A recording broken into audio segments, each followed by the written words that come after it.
കാലത്തെയും കർമ്മത്തെയും സാക്ഷിയാക്കി മനുഷ്യജീവിതത്തെയും അവന്റെ കർമ്മഫലങ്ങളെയും നിയന്ത്രിക്കുന്ന 9 ഗ്രഹങ്ങൾക്ക് സമർപ്പിച്ച അപൂർവ ആത്മീയ കേന്ദ്രങ്ങളാണ് ഇന്ന് നമ്മൾ കാണാനിരിക്കുന്ന തമിഴ്നാട്ടിലെ കുംഭകോണത്തിന് സമീപം കാവേരി തീരപ്രദേശങ്ങളിൽ നൂറ്റാണ്ടുകളോളം സ്ഥിതി ചെയ്യുന്ന നവഗ്രഹ ക്ഷേത്രങ്ങൾ.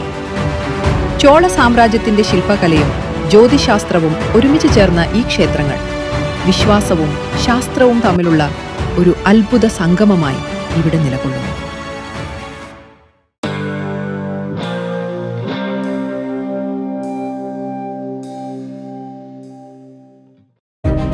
പ്രകാശമില്ലാതെ ജീവനില്ല. സൂര്യന്റെ അഭാവത്തിൽ നവഗ്രഹങ്ങൾക്ക് നിലനിൽപ്പില്ല. എല്ലാത്തിന്റെയും തുടക്കം അവിടുന്ന് തന്നെയാണ്.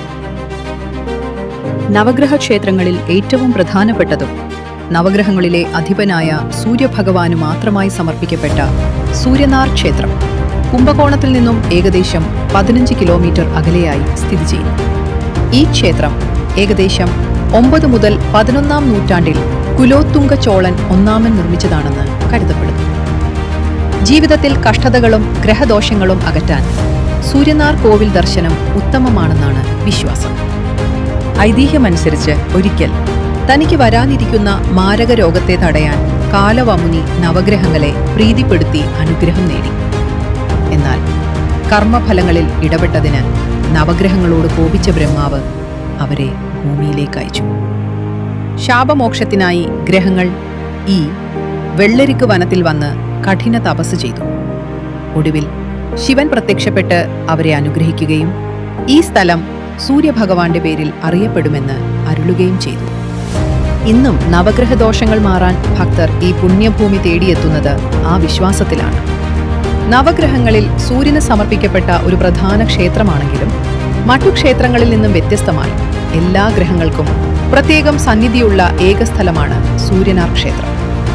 ആരോഗ്യവും പ്രാണശക്തിയും നിയന്ത്രിക്കുന്ന ഗ്രഹമായതിനാൽ ശരീരബലം, ആത്മവിശ്വാസം, നേതൃഗുണങ്ങൾ എന്നിവയ്ക്കായി ആളുകൾ ഇവിടെ അനുഗ്രഹം തേടുന്നു. വിശ്വാസപ്രകാരം സൂര്യപ്രകാശം ചില പ്രത്യേക സമയങ്ങളിൽ ഗർഭഗൃഹത്തിലേക്ക് കൃത്യമായി പ്രവേശിക്കുന്നത് ചോളകാല ശില്പകലയുടെ അത്ഭുതമായി കണക്കാക്കപ്പെടുന്നു. ഈ ക്ഷേത്രത്തിൽ ഞായറാഴ്ചകളിൽ ചുവന്ന വസ്ത്രവും ഗോതമ്പും സമർപ്പിക്കുന്നത് ഒരു പ്രധാന ആചാരമാണ്. പ്രകാശത്തിൽ നിന്ന് ഇപ്പോൾ നാം കടക്കുന്നത് മനസ്സിന്റെ ഇരുണ്ടതും പ്രകാശമുള്ളതുമായ ലോകത്തിലേക്ക്. സൂര്യൻ ജീവൻ നൽകുമ്പോൾ ചന്ദ്രൻ മനസ്സിനെ രൂപപ്പെടുത്തുന്നു. നവഗ്രഹ ക്ഷേത്രങ്ങളിൽ പ്രധാനപ്പെട്ട രണ്ടാമത്തെ ക്ഷേത്രമായ തിങ്കലൂർ കൈലാസനാഥർ ക്ഷേത്രം ചന്ദ്രഭഗവാൻ സമർപ്പിക്കപ്പെട്ട പുണ്യഭൂമിയാണ്. തിങ്കലൂർ ക്ഷേത്രം കുംഭകോണത്തിൽ നിന്നും ഏകദേശം 33 കിലോമീറ്റർ അകലെയാണ്. ഇവിടുത്തെ പ്രധാന പ്രതിഷ്ഠ ചന്ദ്രനല്ല, മറിച്ച് കൈലാസനാഥനായ ശിവനാണ്. ശിവനോടൊപ്പം പെരിയ നായകി അമ്മനും ഇവിടെ കുടികൊള്ളുന്നു. എങ്കിലും ചന്ദ്രഭഗവാൻ ഇവിടെ പ്രത്യേക സന്നിധിയുണ്ട്. ഈ ക്ഷേത്രത്തിന് പിന്നിൽ ഹൃദയസ്പർശിയായ ഒരു കഥയുണ്ട്. വലിയ ശിവഭക്തനായിരുന്ന അപ്പൂതി അടികളുടെ അതിഥിയായെത്തിയ തിരുനാവുക്കരസു നായനാർക്കു ഭക്ഷണം നൽകാനായി ഇല മുറിക്കാൻ പോയതിനിടെ അപ്പൂതി അടികളുടെ മകൻ പാമ്പ് കടിയേറ്റ് മരിച്ചു. ഭക്തിയുടെ കരുത്തിൽ നായനാർ ശിവനോട് പ്രാർത്ഥിക്കുകയും ആ കുട്ടിയെ പുനർജീവിപ്പിക്കുകയും ചെയ്തത് ഈ പുണ്യമണ്ണിൽ വെച്ചാണ്.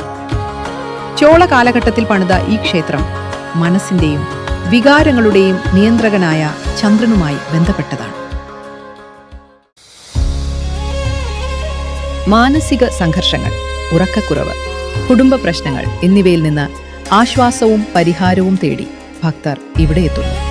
പൗർണമി ദിവസങ്ങളിൽ ഇവിടെ ലഭിക്കുന്ന ശാന്തിയും ആത്മീയ അനുഭവവും ഭക്തർ പ്രത്യേകം എടുത്തു പറയുന്നു.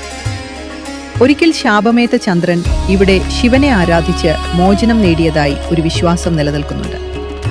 വെള്ള നിറത്തിലുള്ള നൈവേദ്യങ്ങളും പാൽ അഭിഷേകവും ഇവിടെ പ്രധാനമാണ്. മനസ്സിന്റെ ശാന്തതയ്ക്ക് ശേഷം ഇപ്പോൾ നേരിടേണ്ടത് ജീവിതത്തിന്റെ പോരാട്ടങ്ങളാണ്. ചന്ദ്രൻ മനസ്സിനെ സ്വാധീനിക്കുമ്പോൾ ചൊവ്വ നമ്മുടെ ധൈര്യത്തെയും ശക്തിയെയും പരീക്ഷിക്കുന്നു. അടുത്തതായി നാം എത്തി നിൽക്കുന്നത് അതിശക്തനായ അങ്കാരകൻ അഥവാ ചൊവ്വ ഭഗവാന്റെ സന്നിധിയായ വൈദീശ്വര ക്ഷേത്രത്തിലാണ്.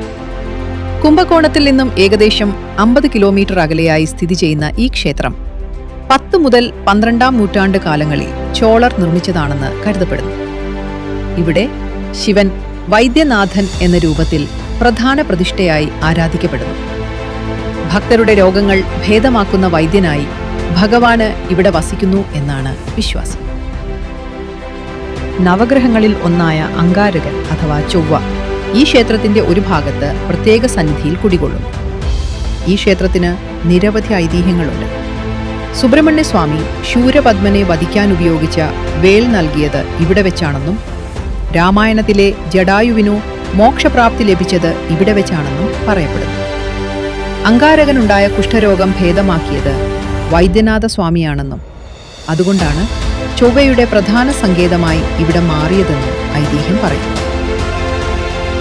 ചൊവ്വഗ്രഹം രക്തവും ധൈര്യവും നിയന്ത്രിക്കുന്നതിനാൽ രോഗശാന്തിക്കും അപകട നിവാരണത്തിനുമായി ഭക്തർ ഇവിടെ എത്തുന്നു.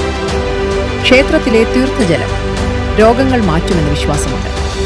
ഇവിടെ നടക്കുന്ന നാഡിജ്യോതിഷം ലോകപ്രശസ്തമാണ്. ചിലർ ഈ സ്ഥലത്തെ ആരോഗ്യശാന്തി നൽകുന്ന ദിവ്യശക്തിയുള്ള കേന്ദ്രമെന്ന് വിശേഷിപ്പിക്കുന്നു.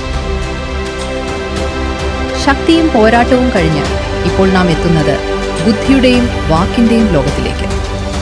ചൊവ്വ ശരീരത്തെ ശക്തമാക്കുമ്പോൾ ബുധൻ മനസ്സിനെ മൂർച്ചയാക്കുന്നു.